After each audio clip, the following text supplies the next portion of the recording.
बिस्मिल्लाहिर्रहमानिर्रहीम। अस्सलामु अलैकुम सामाइन। अवां खे पंहिंजे चैनल शिया स्कॉलर्स में अचण ते भलीकार चऊं था।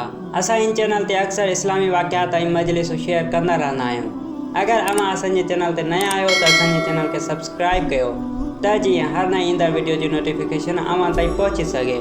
उन सां गॾोगॾु अगर हीअ वीडियो अवां खे पसंद अचे त लाइक शेयर कमेंट ज़रूर कजो त जीअं असां अहिड़ा इस्लामी वाक़ियात अवां सां शेयर कंदा रहूं।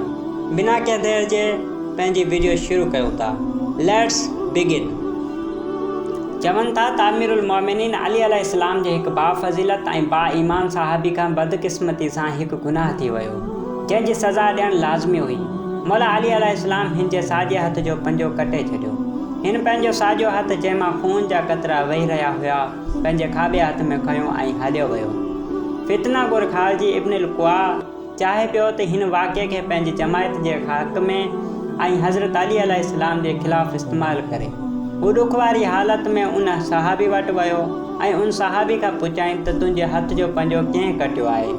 हुन सहाबी जवाबु ॾिनो त मुंहिंजे हथ जो पंजो पैगम्बर अकरम जे वसी आज़म क़यामत जे ॾींहुं अची पोशाक वारनि माण्हुनि जे अॻवान मोमिननि जे हाकिम अली इब्न अबी तालिब इमाम हिदायत जन्नत जी तरफ़ रहनुमाई कंदड़ बहादुरनि सां जंग कंदड़ जाहिल माण्हुनि खां इंतकाम वठंदड़ ज़कात ॾियण वारी ज़ात सआदत जी तरफ़ अॻवानी कंदड़ हक़ ऐं सच ते हलण वारे मके जे बहादुर ऐं वफ़ादार बुज़ुर्ग कटियो आहे।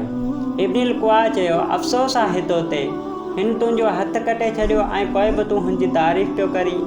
साहबी चयो छो न हुनजी तारीफ़ कयां, हुनजी दोस्ती मुंहिंजे गोश्त ऐं रत में समाइजी चुकी आहे। अल्लाह जो कसम हुन मुंहिंजो हथु उन हक़ जे ख़ातिर कटियो आहे जेको अल्लाह साईं मुक़ररु कयो आहे। वस्सलामु अलैकुम वरहमतुल्लाहि वबरकातुहू।